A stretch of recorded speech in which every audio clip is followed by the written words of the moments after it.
Always do it on my own, so I gotta get through it. And the only thing I know is to love what I'm doing. Never give up, never slow, till I finally prove it. Never listen to the no's, I just wanna keep moving. Keep my head up when I act, head up, that's a fact. Never looking back, I'ma keep myself on track. Keep my head up, staying strong, always moving on. Feel I don't belong, tell my thoughts to move along. Push myself to be the best, die with no regrets.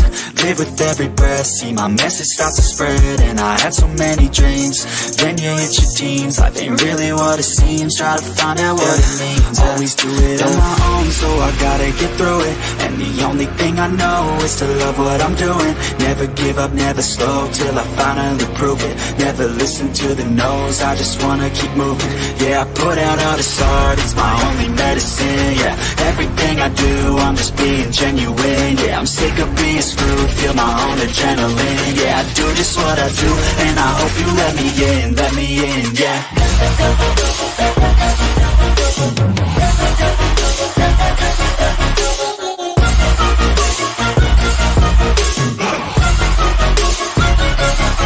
I'm grateful, oh yeah, able, oh yeah, I'm stable, oh yeah, no label, oh yeah, you know me, I have only the best. I'm lonely, but damn, I'm going to win. I don't want no fake love, I want the real stuff. Everybody listen up, cause I'll only say it once. I'm gonna show you all the path, if you want it bad. I'm gonna show you where it's at, yeah, how you can get it back. Yeah, cause I ain't never done, I'll be number one. Working hella hard until I get just what I want, yeah. Rises like the sun, yeah, fatal like a gun. Shooter's gonna shoot and I'm gonna shoot until I fall, yeah. Always do it on my own, so I gotta get through it. And the only thing I know is to love what I'm doing. Never give up, never slow, till I finally prove it. Never listen to the no's, I just wanna keep moving. Yeah, I put out all this art, it's my only medicine. Yeah, everything I do, I'm just being genuine. Yeah, I'm sick of being screwed, feel my own adrenaline. Yeah, I do just what I do, and I hope you let me in, yeah.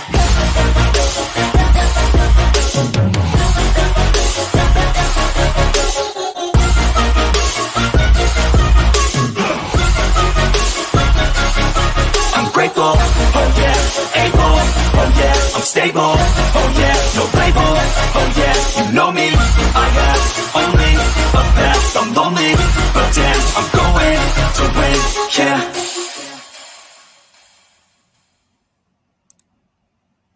Hey everybody, so I was not planning on going live at all today.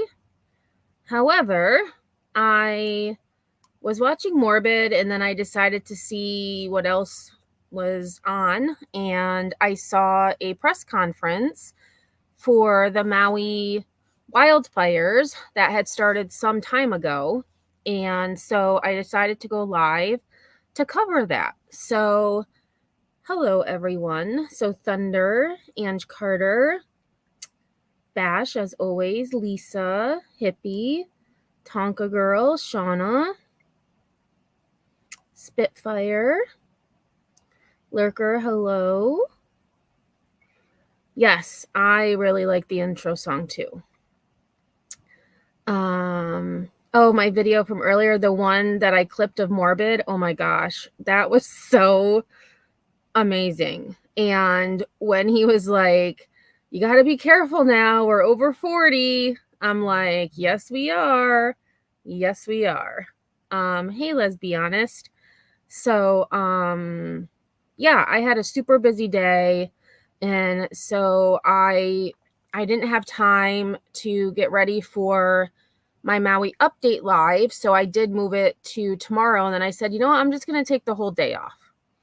And then I saw this press conference, so I decided, let's take a look at it. So before we get to the press conference, though, I did go to the Maui County of Maui website. And one thing that I did not realize was that they were only updating us on the single story residential properties that were being searched. So if we look at And actually, let me see if I can make that bigger. Okay, that's actually a little bit better. So the fire updates, the Olinda fire, which was reported on August 8th, is 85% contained, estimated just over 1,000 acres. The Kula fire, which again was also August 8th, 85% contained, approximately 200 acres. The Lahaina fire, again, was August 8th, remains 90% contained, just over 2,000 acres. And the Pulehu Kihei fire, again on August 8th, declared 100% contained on the 12th. So still some active fires going on Maui. So the fatality update. Hey, turtle. So the most up-to-date fatality numbers and identification information are included in the Maui Police Department's daily press release.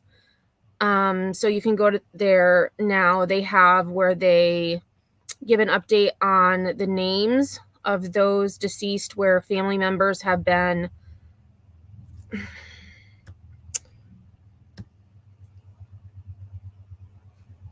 all right, speakeasy. I'm glad that nobody cares about your car extended warranty. Well, thank you very much.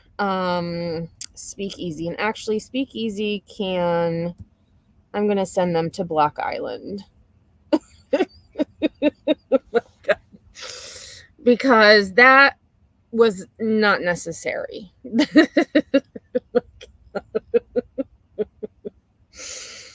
I mean, at least they have a sense of humor, I guess.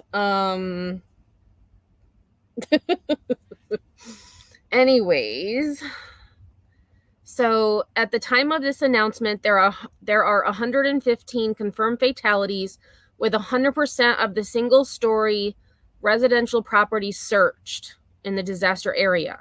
Search teams will now transition to searching multi-story residential and commercial properties. So that is what I didn't understand when they were giving updates of the percentage of the affected area. I did not realize they were only speaking of single-story residential properties, not multi-story residential and commercial properties. So I know in just watching, some videos or reading stories, there were many complexes, especially for the elderly, that many did not escape, were not able to escape. So I have a really sad feeling that the numbers are going to go up now that they're getting into these multi-story. Rapper, that was you. Rapper. Well, your other account has been sent to Block Island. Yes, it was funny, but that was just a little obnoxious, my friend. Yes.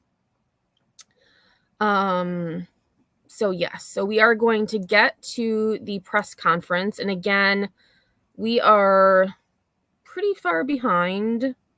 Yeah, about an hour behind. It probably started at 9 Eastern, but like I said, I was looking at other lives. So here we go. It was a big thrill for me. I don't know why.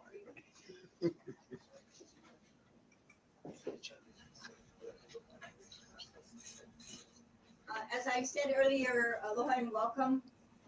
We'll begin shortly, but first, in order to help our media folks get their names and identifications, I'll ask each person to come up, say their name, their title, and spell their name so that you can get that on record. And I apologize. Actually, let me, because I believe it's still live. Give me 1 second. I'm going to actually refresh this and see if it is still live.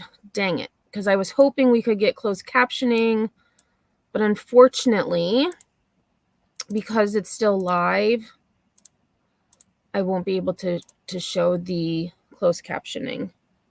All right, thank you, Rapper. Because this is a very serious topic, Rapper. And I will say, like, it was pretty funny. I will say, I was laughing, but this is serious topic. Serious topic. Hey, Sinner. Yes. Sinner liked the gift I sent him, Bash. Hey, Kathy. Which was a big thrill for me. I don't know why.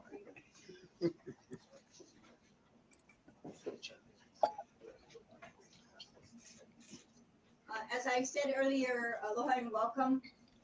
We'll begin shortly, but first, in order to help our media folks get their names and identifications, I'll ask each person to come up, say their name, their title, and spell their name so that you can get that on record, and then we'll begin shortly after that. We'll begin first with Chief Pelletier. Aloha, John Pelletier, J-O-H-N, P-E-L-L-E-T-I-E-R, Chief, Maui County Police Department. Aloha, I'm Special Agent in Charge Stephen Merrill of the FBI. My name is spelled S-T-E-V-E-N-M-E-R-R-I-L-L.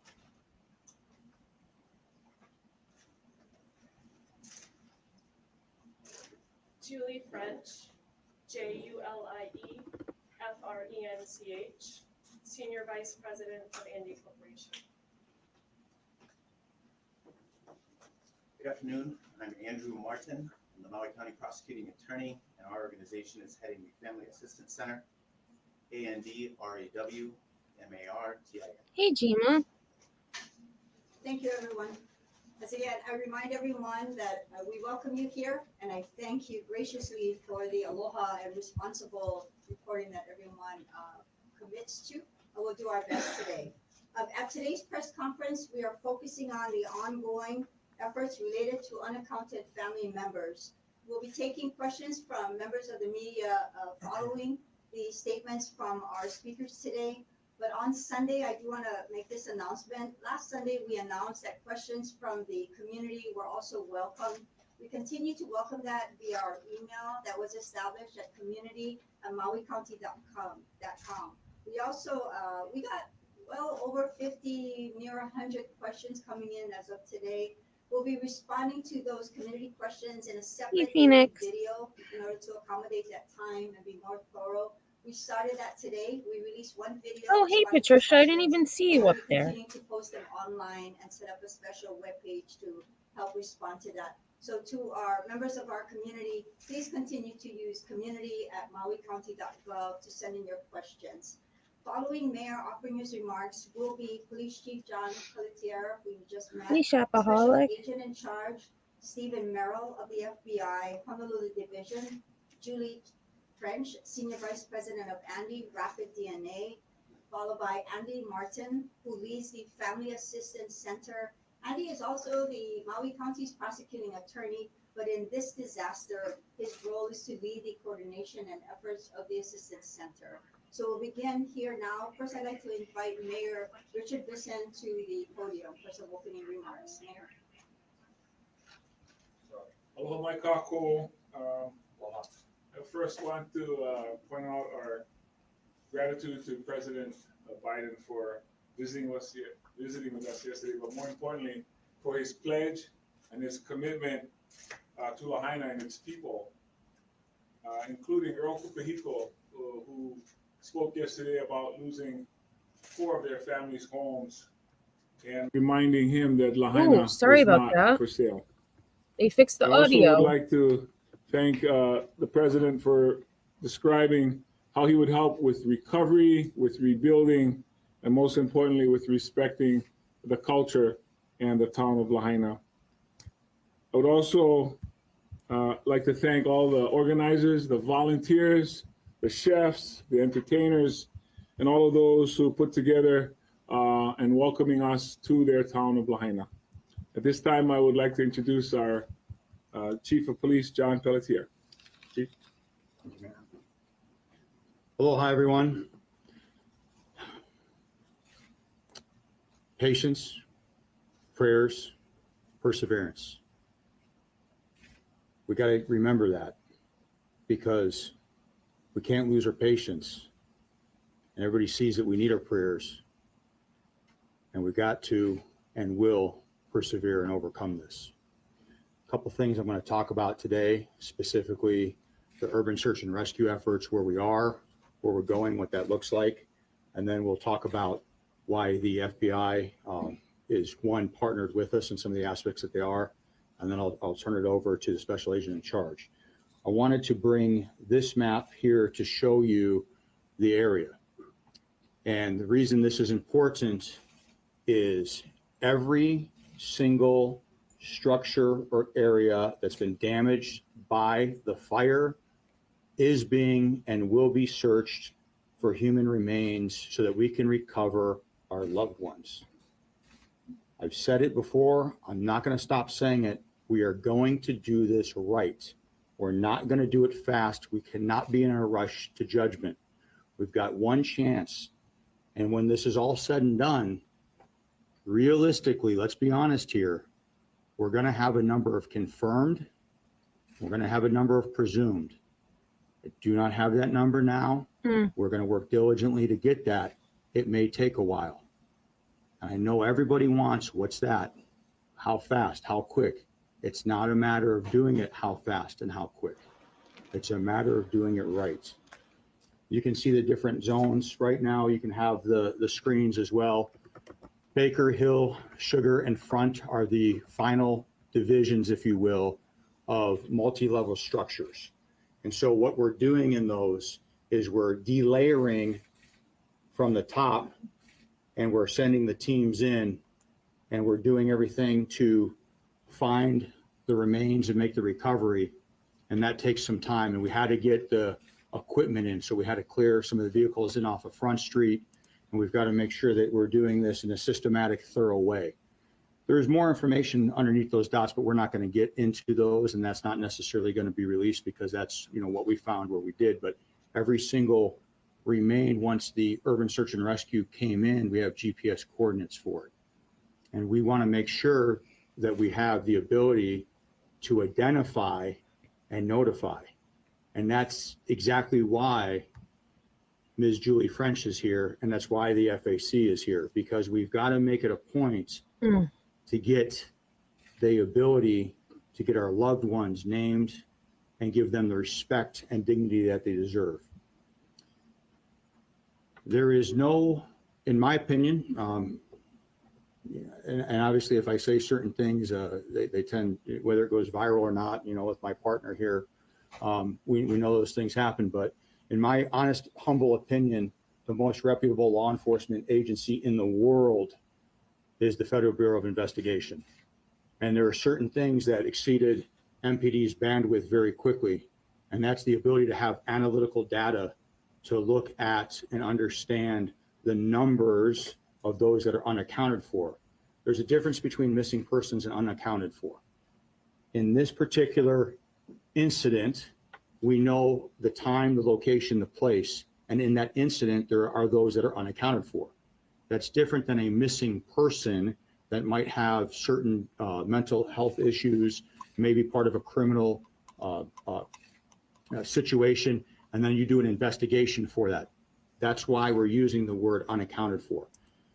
And so while we were building and understanding this, I reached out to Special Agent in Charge, Steve Merrill, and asked him for the help. And without even hesitating, it was, what do you need and how much? And the data that the FBI has been scrubbing through, I'm going to leave it to Special Agent in Charge to talk about, but I think that will help alleviate and answer some of the questions you guys have. Please understand this. Once the search is done, I can't guarantee, nor can anyone say that we got everybody.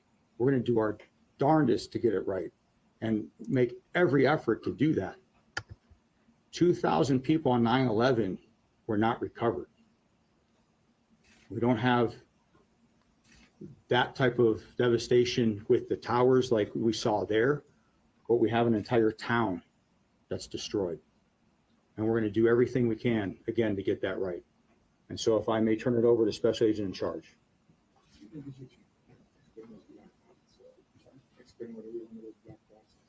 Oh, every one of those black dots, in case you didn't catch it, was an area that was searched. And so that's a data point to give you the understanding that each one of those places.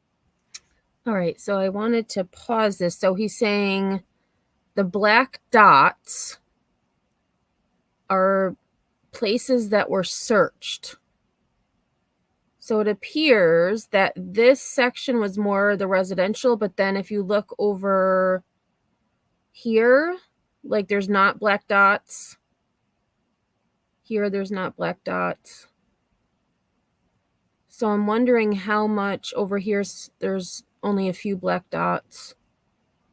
Here, there aren't any black dots at all. I don't know if that was affected back there, but that's interesting. Places was searched. So there were some they questions. did zoom in more. So I'm curious, because it seems like a lot of these have black dots. So then how many would they still need to search? Because it looks like they all do. Yeah. I'm not sure. Unless these are just the places they have searched. Because there's nothing over here. Did we search up the hill? Yes, we did. Did we search in this location? Yes, we did. And so you can see it, and I'm sure afterward you'll come in and zoom on the picture, but that way you can see that.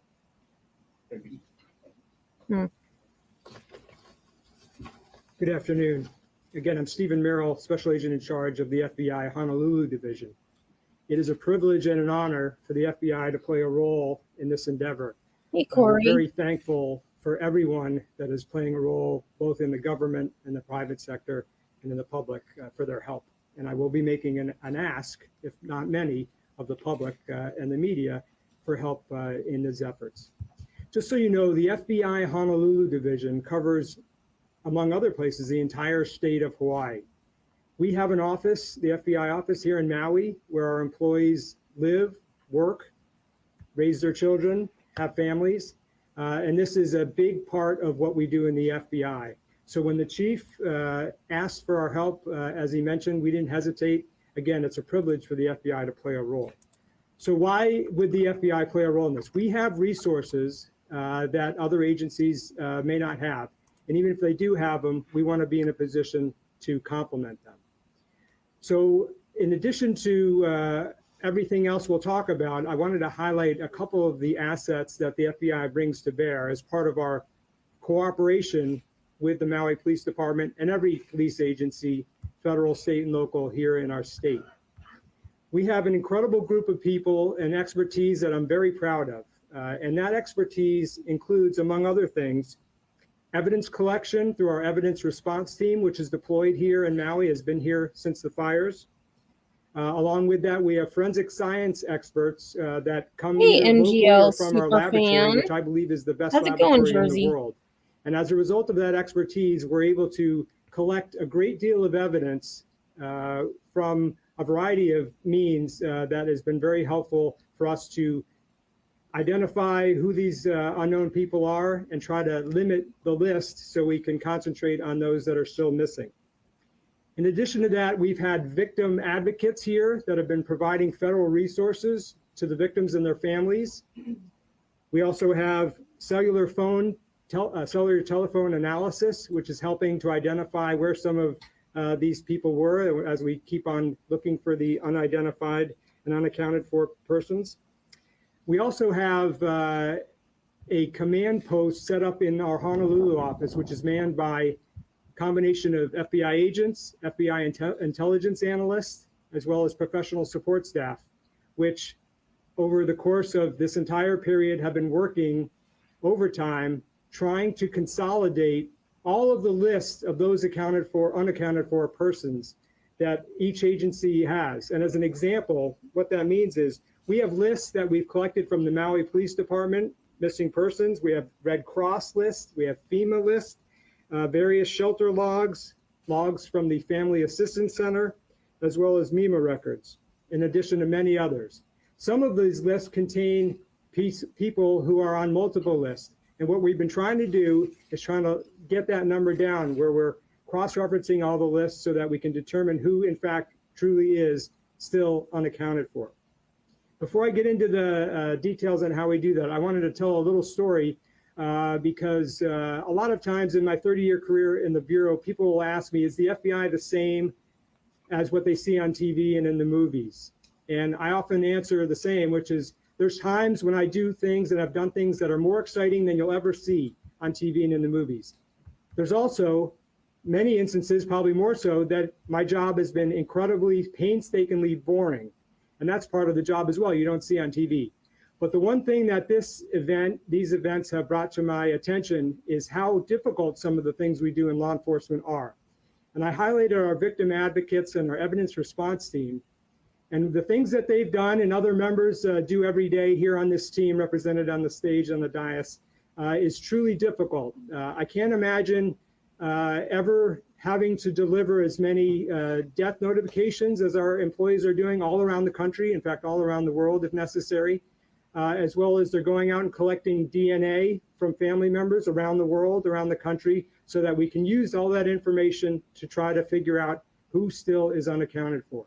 And I'm very proud of our people for jumping on these immediately, just as everybody on the stage has done since these events began. All right, so let me get into the details about how we're collecting these lists and what we're doing with them.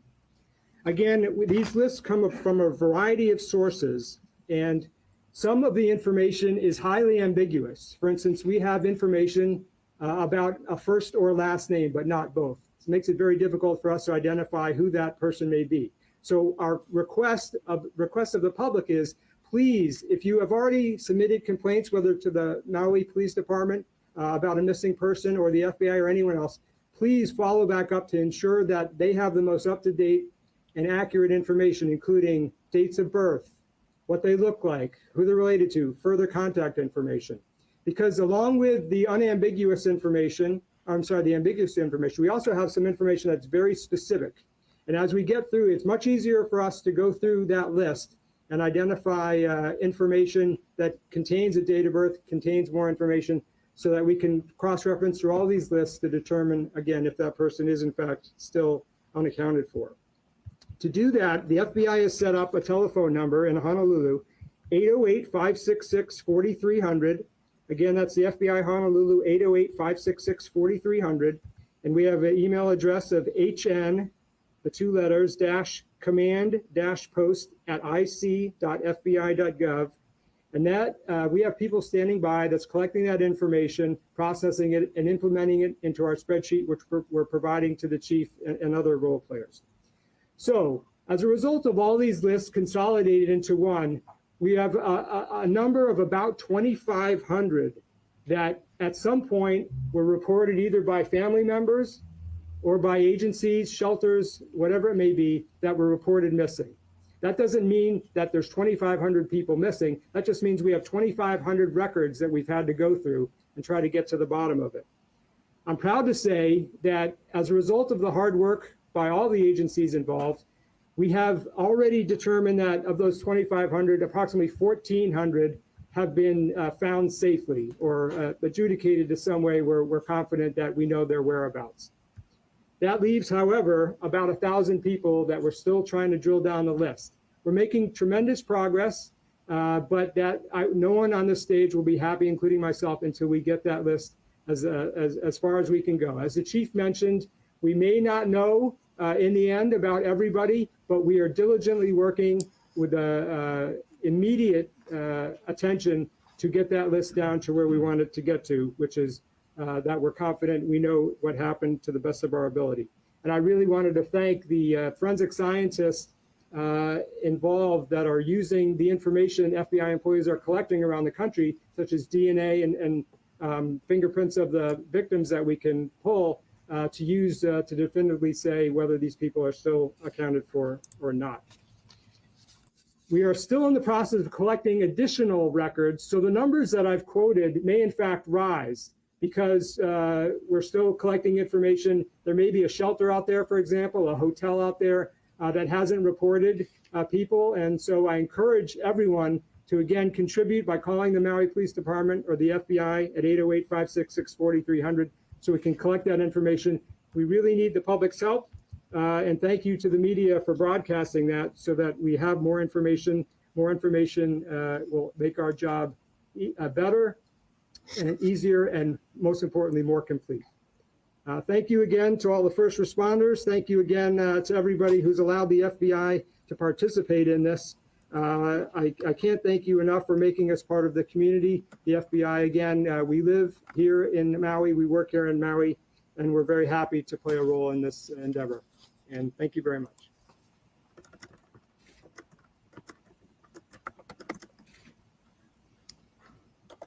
Hello, Julie French from the Andy Corporation, and I'm leading the rapid DNA testing efforts on Maui for this event. In partnership with the Maui Police Department and their supporting agencies, we are using rapid DNA technology to help to link remains to family members. Andy Rapid DNA technology is being used here in Maui, and we're comparing the DNA results that are generated from remains to available family members. Nearly 3/4 of the remains that have been tested for DNA thus far have generated searchable DNA results. We need family members to come forward and donate their samples so that we can compare them to these DNA profiles we've already generated from remains. This is a critical step in order to make an identification based on the DNA testing that's already been done.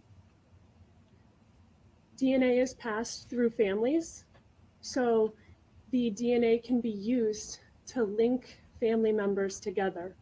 Parents, children, siblings share the amount of DNA, and that sharing allows us to make comparisons that can ultimately identify someone and allow the DNA to bring the answer about who that individual is. It's important that families that are missing loved ones come to the Family Assistance Center. The Family Assistance Center will welcome you in. We encourage you to come together with your family members. Multiple samples from a given family are best. So we'd like multiple people from the same family to come forward and give their samples. The testing that's being done here is following standard procedures. We're using DNA to bring integrity to the process and to bring accurate results to the identification. We're using measured approaches, and we're making sure that everything's correct. Briefly, the process includes conducting DNA testing on the remains that come into from the search and rescue teams. That DNA processing is happening automatically. The family members that come to the Family Assistance Center or otherwise donate their family samples, those samples are being automatically compared to those profiles from the remains. The process of contributing your sample at the Family Assistance Center is simple and it's quick, and all testing is being done right here at local facilities. A Q-tip swab is inserted into your cheek and rubbed up against the side to collect DNA material. We also collect personal information about you as the donor, as well as your relationship to the missing or unaccounted for individual that you're reporting. This biological relationship is very important to capture and will help us with the ultimate DNA comparisons that may be made. All of this testing is happening right here in Maui, and the samples that are donated at the Family Assistance Center are not being entered into any sort of government-run databases that are used for any other purposes. The samples are only being used for the sole purpose of comparison to this disaster and the remains that are recovered from this disaster. I'd like to thank all the family members that have come and donated their samples. And I'd like to thank those that have agreed to come in when outreach was made to them. This rapid DNA technology has been used in other disasters and has been successful in identifying and bringing identification information to these unknown remains. Our plea to encourage people to come to the Family Assistance Center is really impactful for our testing, because we don't want to end up in a situation where we've generated results from remains that have come in from the disaster, but we don't have anyone to search against them. So we really need those family samples so that we can search the ones we've already generated. This is such a difficult time. It's a difficult time for all of us, and we appreciate that our outreach and our request to come to the center is difficult, but we really want to help. We're honored to be here helping to provide Andy rapid DNA technology to this disaster to help bring identifications to the citizens of Maui. Thank you.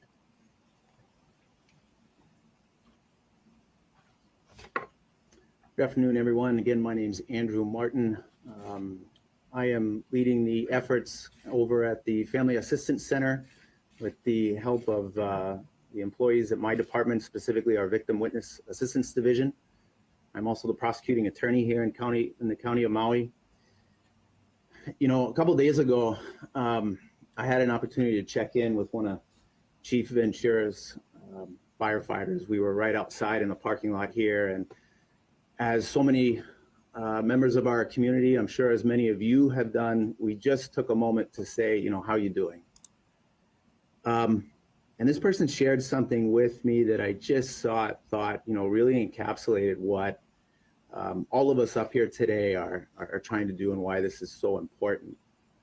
For those of you who are from here, I mean, you'll know exactly what I'm talking about.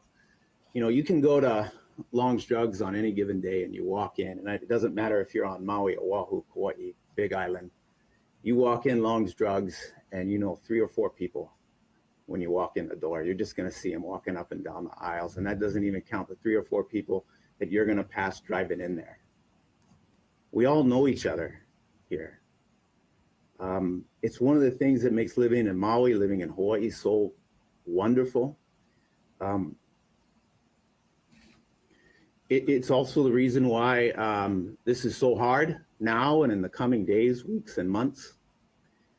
And that's why we're here today to ask for your help, the public's help, our community's help, so that we can assist our neighbors, our friends, our family members, our community members, our visitors who are here and live in the continental United States or around the world. The Family Assistance Center is located at the Hyatt Regency in Kaanapali. It hosts a variety of wraparound services for victims, but the one service I really want to focus on today is the services that are provided by the United States Department of Health and Human Services. They have individuals there who are assisting family members in identifying the unaccounted for. The process is a simple one. Individuals can come down to the center. They're greeted in a registration area where navigators, we call them counselors from my department, will meet them, find out what their needs are, and be with them throughout the entire process, including the interview process with the victim identification team. Those individuals who are here are partners who are here to help us with this part of the process. Our counselors will assist them in interviewing the family members who come down to get information from them about their family members, their loved ones who are still unaccounted for. This includes medical information, dental information, identifying information where they may have lived or stayed. And if the individual wants to, they will also provide them with the opportunity to submit a DNA sample. As you just heard from Julie, this is really an important part of the process and what everyone is working on right now. It's a simple process, as Julie just described. It is important, I think, for everyone to know and understand that the analysis being conducted is being conducted by ANDE, not by the FBI, not by the Maui Police Department. The DNA profiles are not being retained by the FBI, by MPD, or used for any type of purpose other than helping individuals find their unaccounted for family members. That is the only reason why this is being done. When the individual comes comes into the center for an interview, they can be assured that that is the case. It's in the consent form that they sign. It's spelled out in black and white. Our only concern is helping people find their unaccounted for loved ones. We understand that not everyone can come down to the Family Assistance Center, that not everyone who is looking for family members is here and able to do that. So for those individuals who are off island, whether they are elsewhere within the state of Hawaii, whether they are on the mainland, continental United States, or in any international location, we urge them to call the FBI Honolulu. I'll repeat that number again at 808-566-4300. The FBI will make arrangements for individuals, family members, to be able to provide their DNA sample if they wish to do that in whatever locale they are, anywhere in the world. Individuals who want additional information on the Family Assistance Center may also call 1-800-RED Cross. The Red Cross can, if they wish, connect them directly with the FBI in Honolulu. And if anyone feels more comfortable writing into us about the process, they may email us at fac@mauicounty.gov. I want to thank you all for being here. Again, we ask for everyone's assistance and help. Please, if you are on the island of Maui and you have a family member who is unaccounted for, come down to the Family Assistance Center at the Hyatt Regency. We are there to help you. We are there to walk you through the process. If you are elsewhere in the continental United States or elsewhere in the world, please call the Red Cross, call the FBI Honolulu, so we can help you, so we can help identify your unaccounted for loved one. Thank you very much.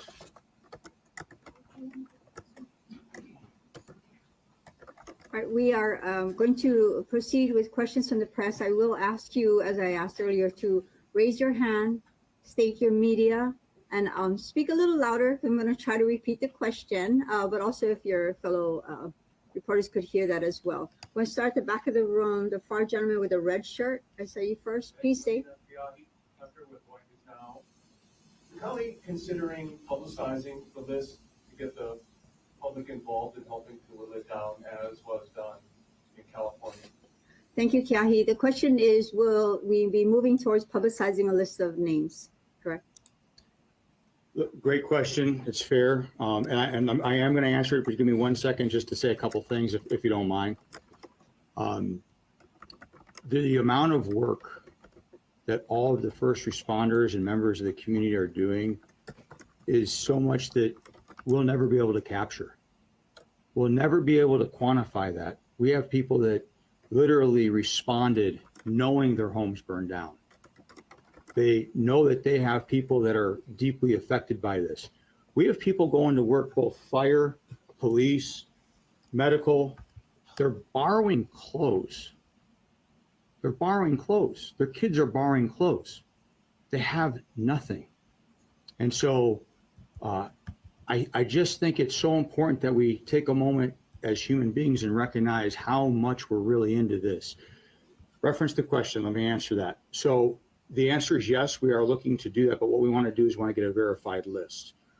The 1,100 names right now, we know that there's a margin of that some of them have first names only. And there's no contact number back. So there was John's missing. We try to call back who said that, nobody's answering. I have a retired member of the department that was on Pukalani, was never down there. His name was on the list.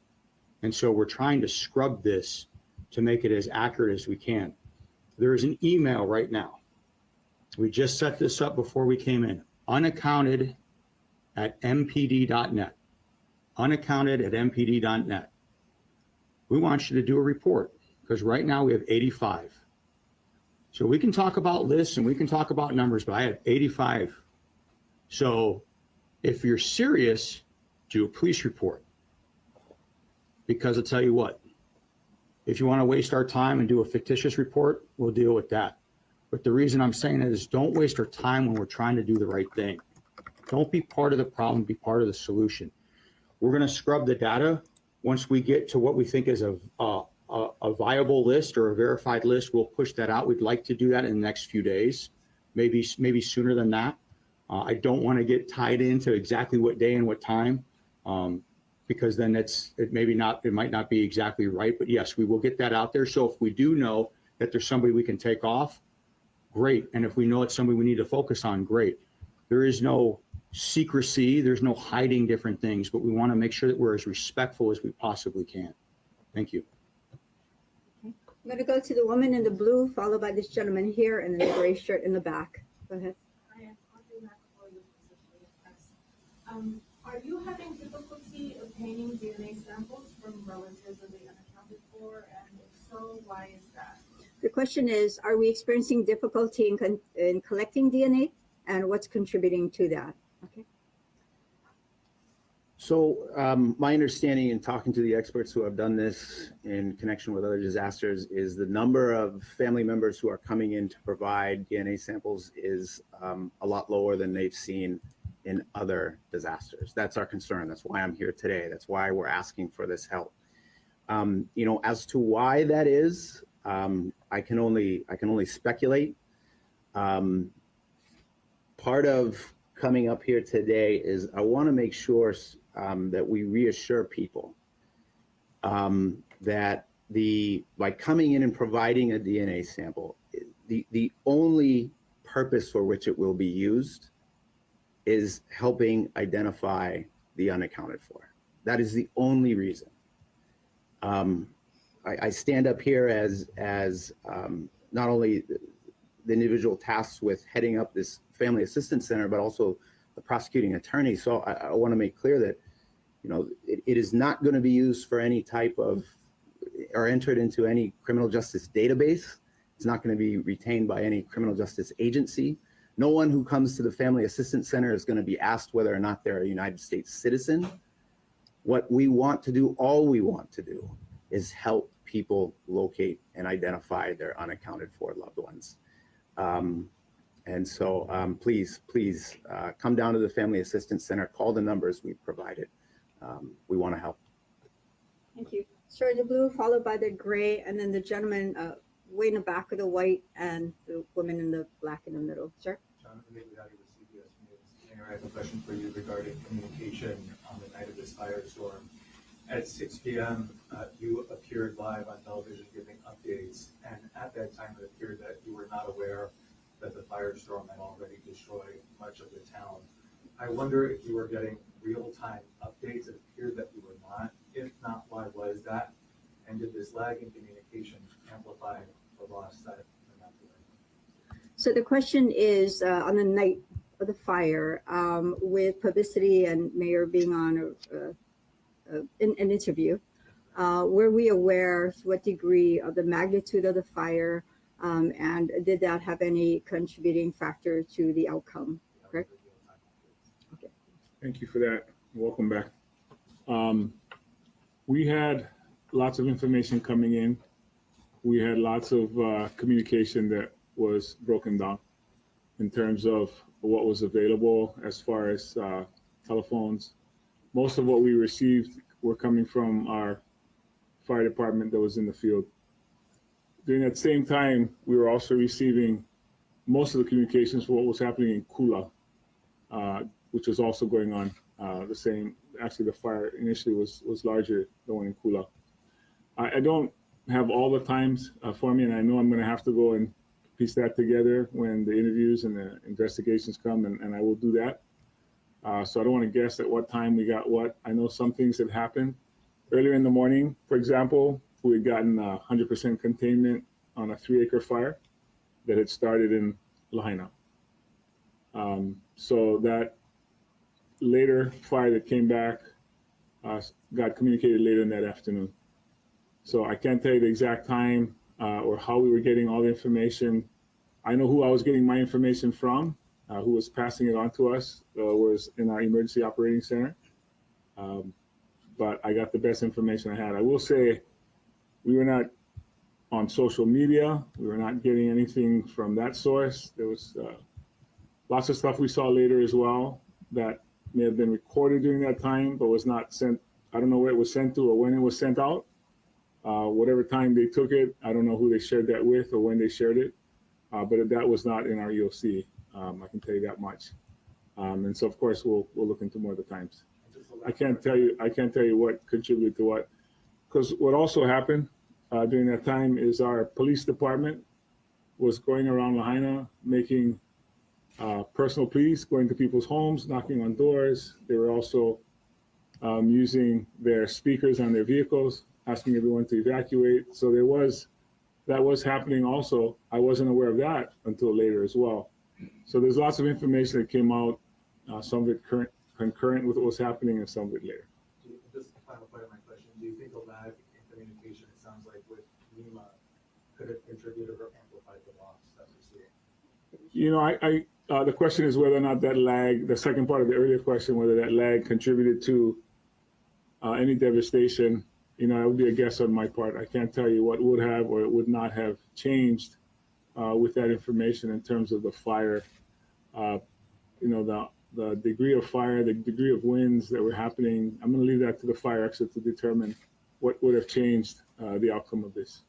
Thank you. As I said, gentleman in the gray, followed by the fellow in the blue, and then the woman in the middle in the black. Sir. Sam Brock of NBC News, and thank you so much for taking our questions. I apologize about misconstruing something here. I thought coming in today, the official unaccounted for list was 850. Special agent in charge now referenced 1,000. The police chief said 1,100. Has there been any change or fluctuation in that? So the question is, has there been any changes from an earlier number of 850, given the two numbers that we've heard today? Thank you. Thank you for your question. I know it is confusing because the numbers do change. And as I mentioned in my remarks, a lot of the change in the numbers is based on the fact we're still collecting new information in. For instance, we've made requests of one state government agency and a private sector agency for their records so that we can compare it to what we have already. So we may in fact, and I expect this to happen, every day the numbers will change. That being said, the number we're most concerned about is obviously trying to clear people from the list, and that has reliably gone down every day.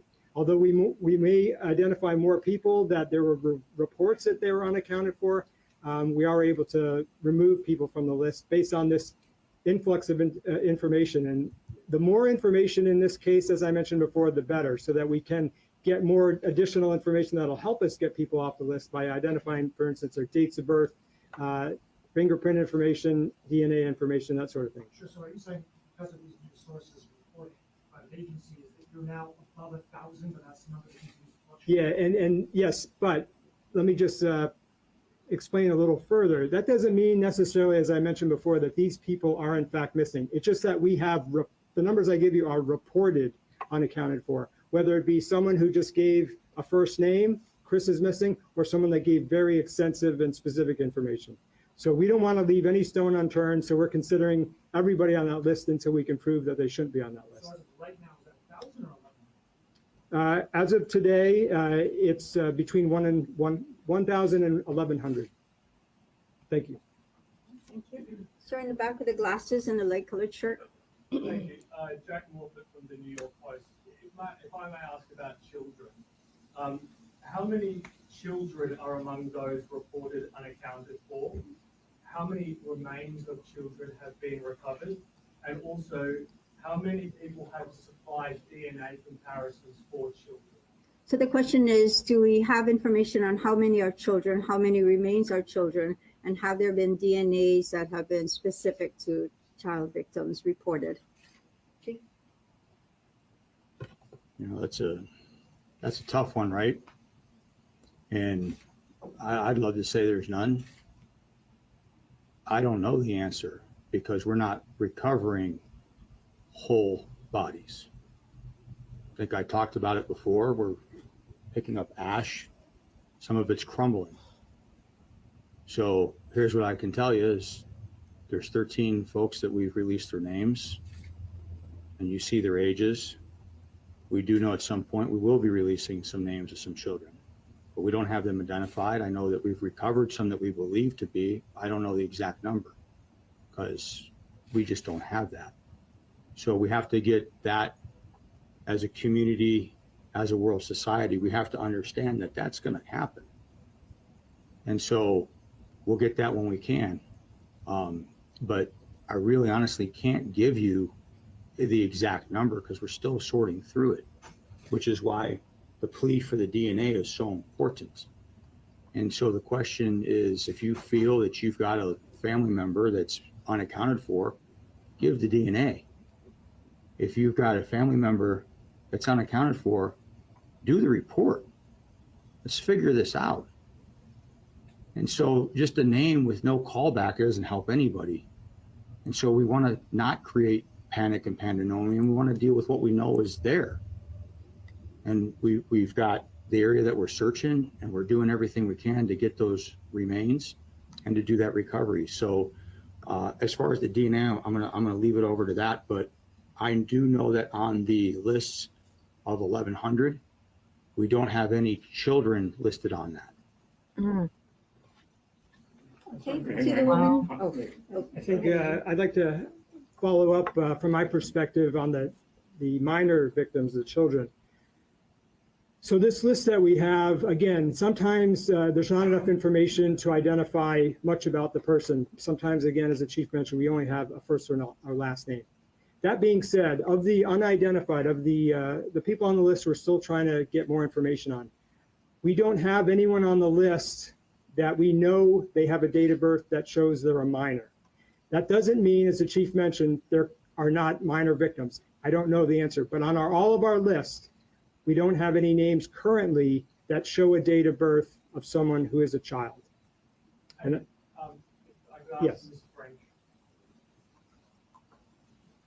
Can you tell the question and I'll repeat it? Yes, just the final part of the question was whether the families of children have supplied DNA in the hope of finding. Okay, the final part of that question is whether families have given DNA specific for children. The total number of family reference samples that have been collected thus far is 104. We're using those samples and the personal information provided to construct family trees or pedigrees to try and use the DNA for the identification purpose it was intended. I don't have the exact numbers on how many of those submissions are specifically looking for minors.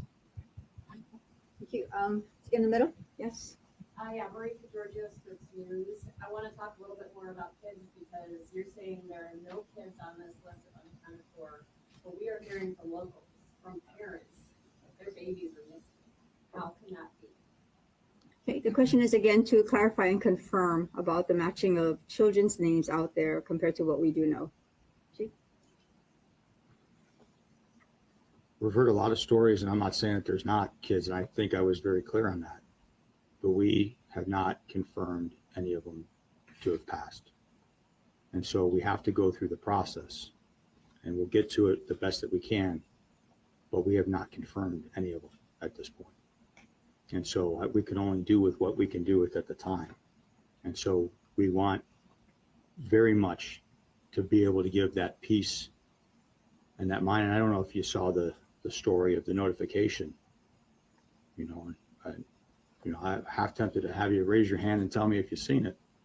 But I got people that are having to go and make notifications for, at some point, it's going to be well over 100 if we can get them identified. And that's not in their job description. Nobody signed up to do that. And so we know we've got grieving families. We know that we've got uncertainty. We want to give people closure. But as of right now, the bottom line is we can't confirm them. And I just can't say it's that person without having that empirical evidence to do that. And so we'll get to it, but we're going to do it right. And I've seen those same things too, but we have to do it the right way. But they're not on the unaccounted list. Yeah, I'm sorry if I didn't make myself clear. When whoever called in or sent an email, whatever it was on any of these lists, if they didn't provide a date of birth and they just said a name, John Doe is missing, unaccounted for, that doesn't allow me or anyone in the FBI to know for sure that that person is a minor or an adult or anything. So what we're trying to do is our team of analysts, agents, and professional support staff are making every effort through the information provided, as well as using social media and any other publicly available information to try to recontact that person who made the original complaint to get more information. And this is, again, is so important that we have a family assistance center, which are sitting down and collecting very specific information, which would include, among other things, dates of birth. So again, to just stress the point, I'm not saying we don't have child victims. In our holdings of all these complaints, those who didn't provide a date of birth don't enable us to know whether that person was a minor or an adult or anything. Does that clarify it? Thank you. Okay. I'm gonna go back to this side, right here in the corner. Nikki Kechuan, for Chief and for Agent Merrill. We've spoken to some families personally who have confirmed their own loved ones that aren't on the press release or County Maui Facebook list. I know one that I spoke to yesterday had texted me saying her mother was confirmed via FBI that her mother had passed away. Her name wasn't on the recent list either. How often does that get updated, or are those being included? So the question is, how often are names released compared to the notification to the families once they're identified? You know what, and there's a lot of humanity in the question that you're asking, right?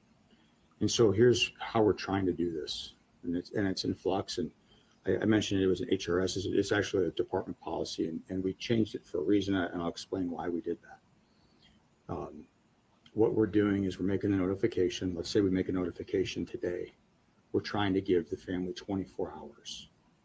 And so if that person had texted because they've gotten that notification, we're trying to get that 24-hour time frame. And here's why. A little over a year ago, we had a accident where a lady died in the ocean, and her wife had been notified that day, but then we released it that same day.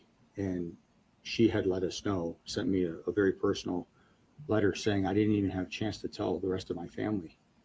And it was devastating to her. It was almost like re-victimizing them again. We're trying to give a 24-hour, trying our best to give a 24-hour window so that they can make some arrangements and maybe make some calls and maybe make it a little more personal, as opposed to just making it an instant gratification news thing. I know that there are people out there that are, again, having that question, and we're trying to answer it for them. And it's frustrating and it hurts. And the folks that have made the notifications, there is a bit of solace and a little bit of comfort, because at least you have that, because we do know that we have people that are victims and they never get closure. And so that's the reason why, and it's a little bit more of the historical on that. I hope that gives you what you need. Okay, starting the question. Paul Aker, Maui. Two questions, two-part question. First, can we get a presumption of debt? I think that's the number everybody wants right now to add there. If you have it, or if you have projections of what it is, we'll take it. And secondly, Mayor, you released a number via video this weekend on Facebook, saying 850 people were missing. There was no notification widespread to the media. A lot of questions ensued. Could you please tell us why you chose to do that, and if we'll do it that way in the future? Sure. So the question is, can we release or project and forecast the amount of dead? Also, why did the county release a video message to the public to provide information that the community was anxious to hear? We'll begin with Mayor. No, we don't have a projection of what we think that final number will be. Was that your first part? Yes, sir. Okay. As far as why we released it that way, because we thought that would be the quickest way to get that information out. We understand everywhere I go, people ask that question. How many, they actually ask for 4 things, right? They want to know how many are reported missing, how many of you connected to the families, how many have you notified or identified, and how many notified. So what I will say is that we will continue. We didn't release one today because we knew we were having this press conference, so we released it here. And Special Agent Merrill was kind enough to come from Oahu to explain this process, because there's no way we could have explained it as well as he has. So we won't be doing press conferences every day to give out the numbers, but we will continue to do it out by Facebook or by video release. Can you tell me what the issue with that is, or why that's not a good way to do it? Well, we've gotten so much information via press release. We get a story the day before saying the county hadn't issued that number. We've been in contact with the communications office the day before, the day after, and never got an updated number. A lot of my viewership was wondering what's going on here. What is the right number? That's fair.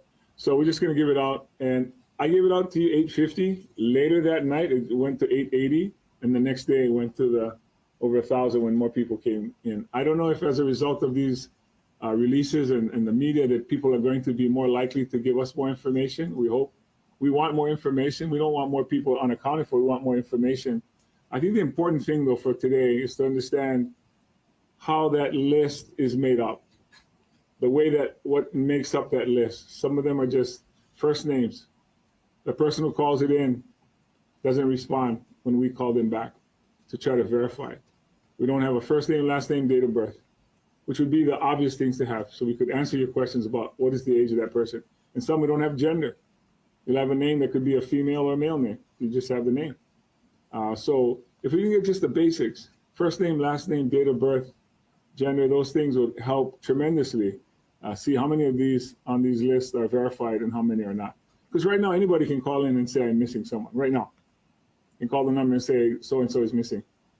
And we got to go and find out if we can try to match that up, which is why if we get the DNA, we get a verified list, we can get through this quicker and more accurate.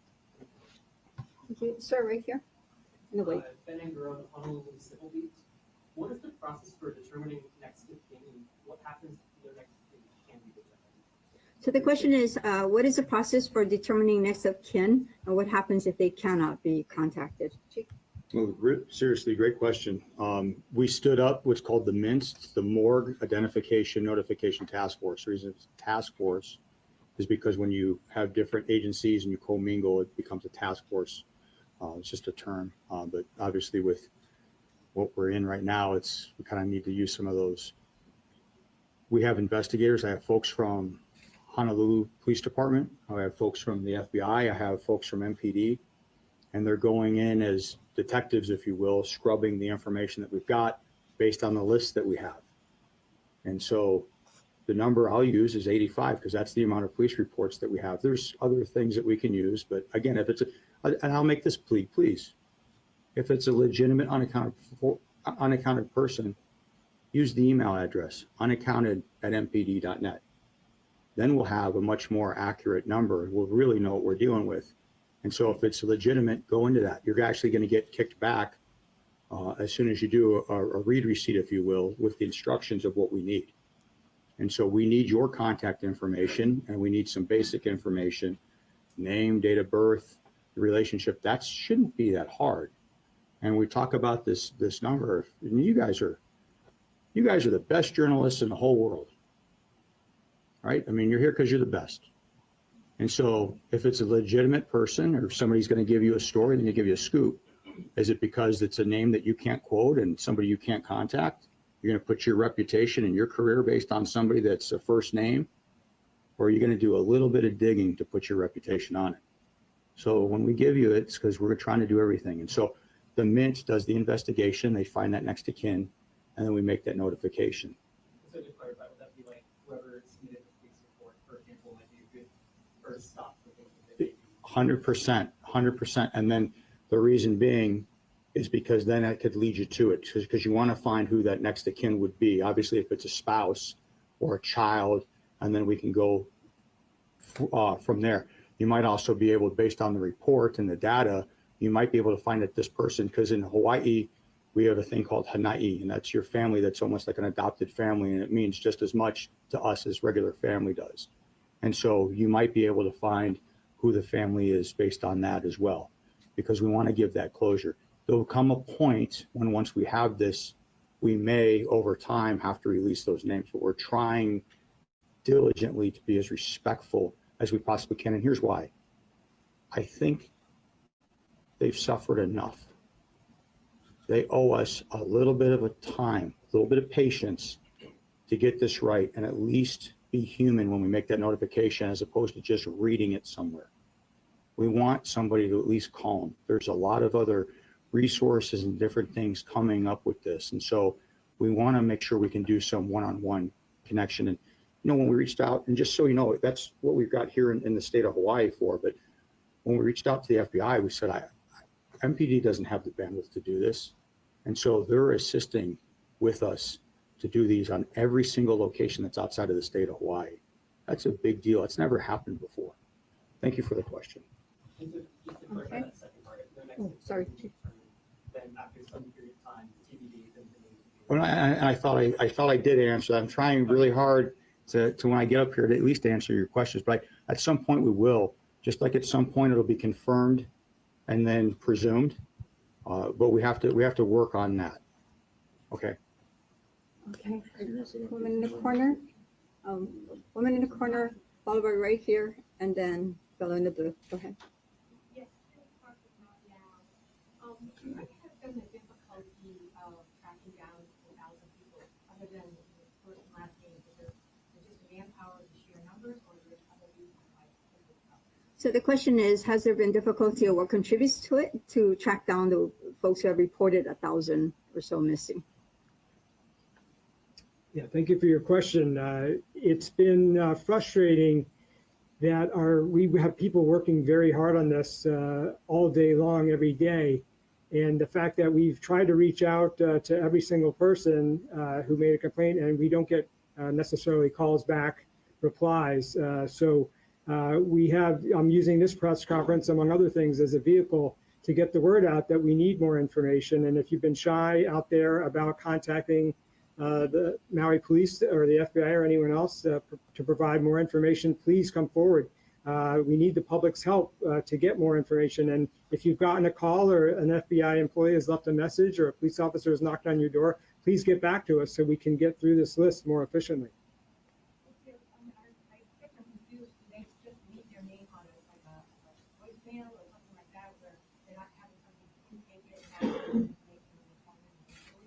Well, let me just step back, because this list, again, is created from a variety of different lists, some of which never called a police agency. It came from another means, whether it be a shelter or anything else. And so we're using the information that was collected and trying to figure out how to get back in touch with that person, or even try to call the potential victims themselves.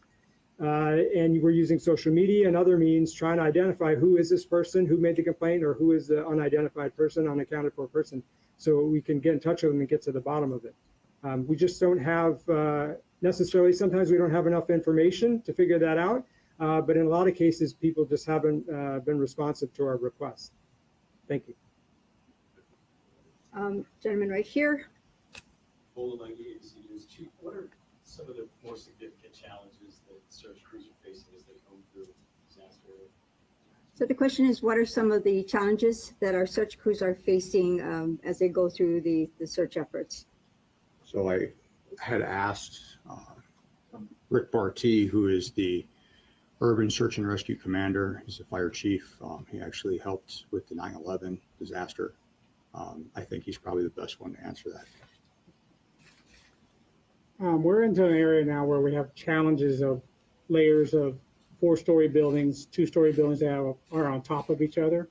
And our job is now to delayer those buildings, make space for us to go ahead and go through it. Once we delayer it, check it out, delayer it, check it out, and continue with that.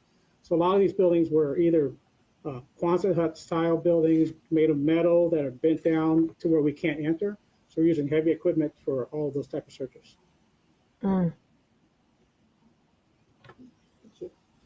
We're approaching an hour, so I did commit to the fellow in the middle. I know that this is an important issue for our public and our community and their families. So we've been trying our best, and I appreciate your patience as we get through this. Start in the middle with the blue and blue. Clearly, we can't see the question about August 8th, that evening, Mr. Mayor and Chiefs Pelletier and Ventura. Mr. Mayor, when you appeared on KITV in the live interview that was referenced earlier, you said you were pleased to announce that Okio Place was opened up at 5 p.m. But at that point, people had already been fleeing. At 6 p.m. when you appeared, by timestamps, by 5:30, people were already in the ocean. Were fire and police communicating at that time, and how about road closures? As we also have reports from those who fled that they could not get out via Palapilani Highway, but were directed down Keawe Street to Front Street. Can that be confirmed as far as the north side exit? And when was it that everybody got under one roof together in the Emergency Operations Center to communicate about the response? Okay, that was a really, really long question. So I'm going to just say that there were a lot of questions they heard it, but to repeat some of it and capture it, the question was, with the changing and rapid times between 5:30, 6 p.m. and going through that evening, where did we land an umbrella under emergency management? And were fire and police communicating about the road closures? And the question about fire, police, responders communicating collectively on the road. All right.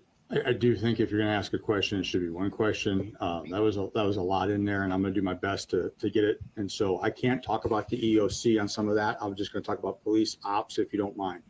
Police and fire communicate. They communicate very well together. We did not close or forbid people from getting out of Lahaina. If there is a down power line, we don't want that was live. We want to make sure that you didn't go over a down live power line. Police officers that night, that day, that afternoon, they were driving up and down on their PAs, pleading with people to get out. They were knocking on doors. They were doing everything they can. They knocked down a fence on Lahaina Luna to get people out because they needed to get out. And we had firefighters that, by the grace of God, did not die. We know that they commandeered a police vehicle and went back in to rescue the other firefighters that were trapped and pinned down because their fire truck had been consumed. And so we want to get people out. And so let me answer it like this. There is going to be a very detailed long after action. It might be the longest after action that's ever been. Every data point is going to be scrubbed and looked at and meticulously gone through. We're actively trying to recover people. We're actively trying to identify people. Our hearts are breaking to notify them. It's our community. It's our people too. And so I say that is, let us right now do what we need to do and let the after action do what it needs to do. But I can tell you that we did everything we can from a law enforcement perspective, from a first responder public safety perspective, to make sure that we preserve life and protect each other. And so we've already found that some of the false reports on the direction of travel were not correct. We were getting people out of the area. We were forcing people not to go at a certain point down Front Street because it had already gotten too late. And so the efforts were to get people away from the fire and away from the danger. They were directed down Keawe. They were not directed toward the danger. I'm just going to finish a part of that. I gave you the best information I had at the moment that I gave it to whenever you want to talk about, just like we're trying to do right now. We lost contact with one of the fire trucks. I don't know if it was fire truck 6. We were worried in the EOC because there was a regular time that the fire folks up in Kula and in Lahaina and eventually Kihei were to call back in, that they were just to report back in, and there was no reporting. So there was a period of time there where you did not know what happened to these firefighters. I can't tell you exactly what hour that was, but they were one of our main forms of communication we were getting. And we eventually found that they had their truck burnt in the fire as they were trying to fight it. And then they eventually made it out, and we were notified that they were not killed in the fire. But there was a lot going on, I can tell you, and I agree with the chief. I'm happy to answer all these questions when the right time comes, which is when the after action and investigation comes about, what we knew when we knew it. You folks know a lot more information today than we knew on that day. Everybody's taking information after the fact and applying it to then and asking how come we didn't know back then what we know today? Because the answer is we didn't know back then what we know today. And even while it was happening during the time it was going on. Lots of reasons why. And you can decide what that reason was, whether it was somebody did something on purpose, or somebody did something out of negligence, or somebody did something out of necessity. There are probably a lot of reasons you can apply to why we do what we do as human beings. But I can tell you I gave the best information I had at the moment, and I'm sure so did those police officers and those firefighters who were trying to fight a fire and communicate with us all at the same time. You can just imagine, or you don't have to, what was going on during that time. But thank you for the question. Okay, right there in the back corner. Yes. Chrissy. I'm not sure if this was ever, if this came up earlier. Yeah, we've got just a little bit longer. Were any bodies recovered from the ocean, and we're even hearing that some washed up on Lanai? Can you clarify that once and for all? The question is, with rumors and are there any confirmations of fatalities in the ocean, in the water, and rumors about bodies washing out on Lanai? Chief? The Lanai rumor is absolutely false. And my understanding is Coast Guard got one out of the water. That was deceased. We've been a little over an hour, so I'm going to take one more from the back right here. She's trying really hard. Yes, in the yellow pants. Go ahead. Yeah, Carol came up with I'm wondering why the names of victims who have been recovered by their own family members are not being added to the confirmed death. Okay. The question is, why are the names of victims who have been confirmed by their own family and relatives not added to the known names list? Oh, that's a good question. So I heard a story today for the first time. I have no basis in fact on this. That somebody said that they recovered a family member and took them to a police station. We don't know anybody that happened to. I can't find that. And so the end of the day is the coroner's office, and the process here is the one that actually makes that notification. And so we don't have that. If there's a family member that recovered, folks, please come forward and help us get to where they recovered. But the recoveries that we have gotten were the ones that first responders recovered. We don't have any, to my knowledge, and I could be wrong, but I'm pretty sure on this. We don't have any that somebody said, hey, here's my deceased loved one, and dropped them off at either the station or somewhere else. Thank you. That final question on the far left here. Akaku. I've said this before, but I really need to say it again. I know many of you, and I know that you have all tried your absolute best to get this right. And the people that I speak with, aside from the very angry people that aren't necessarily being rational, they are very grateful for what you're doing as well. And I would just like to ask that you continue to be as forthright as you are being. And that's it. So not quite a question, but eagerness for a reminder for us to be forthright, and also it felt like a kind of a media hug from you. So I'll take that. It's been a very long week. Yeah, folks, you can approach to take pictures of the maps at this time, and myself and Joy will be available to you. Thank you all very, very much. All right, so that was actually very informative for me, especially with the logistics and how they have been doing this process. So I did, while this was going on, I had mentioned before the unofficial list of people who were unaccounted for versus accounted for. And I will say that as of right now, on this unofficial list, there are 693 individuals not accounted for. And that is down from, I believe it was just over 1,000 the last time I checked, which was last week. So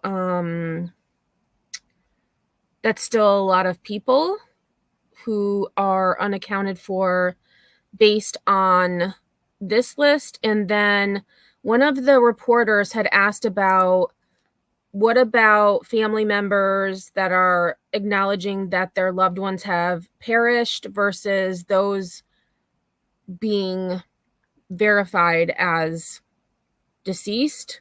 And so on the list, there are actually 25 people who have been identified by family members as being lost in the fire, whereas law enforcement has only identified 13. Well, actually, let me rephrase. They have identified 13 in which the family has also been notified. They have identified 22 where the family has not been located or notified. Total fatalities is at 115 as of this evening. So again, all of the links that you may need if you want to help out are in the description. And I want to thank all of you for being here with me tonight. It was a pretty long press conference, but I actually thought it was very helpful and informative. So tomorrow I have scheduled my live, I believe, for 6 o'clock. I will be doing the Earth on Fire live where I'm doing updates on Maui, Spokane. They did find 18 people in Greece in a forest. As we know, there were forest fires, or wildfires, I should say, in Greece, and they just found 18 individuals who did not survive that in a forest. So lots of things going on that I will be discussing. I hope to see you then. I will probably also do a live around 12:30 on some news stories. I haven't decided yet. But until then, I hope you all have a great rest of your night. And until next time, I will see you on the flip side.